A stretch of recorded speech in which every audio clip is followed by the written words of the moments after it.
Hello viewers, কেমন আছেন? আশা করি ভালো আছেন। আমি বশির আহমেদ প্যারিস থেকে বলতেছি। আমার এই নতুন নতুন video subscribe, like, share, comment করবেন। আমরা বাংলাদেশের প্রধানমন্ত্রী প্রত্যাহার করছে, যার কারণে আমরা প্যারিসে সবাই মিষ্টি খাওয়াতেছি। আমরা অনেক আনন্দিত। বাংলাদেশের ছাত্রছাত্রীদের জন্য অনেক দোয়া কামনা রইল।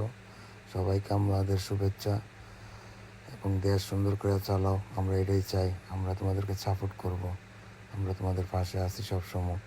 আর যারা আগে থেকে ব্যাংকে টাকা পাঠাইছেন না, এখন কন্টিনিউ ব্যাংকে টাকা ডালবেন, দেশকে সচল করবেন, এটাই প্রত্যাশা করে আমার বক্তৃতা আমি শেষ করলাম। আল্লাহ হাফেজ। মোরা একটি ফুলকে বাঁচাবো বলে যুদ্ধ করি, মোরা একটি মুখের হাসির জন্য অস্ত্র ধরি, মোরা একটি মুখ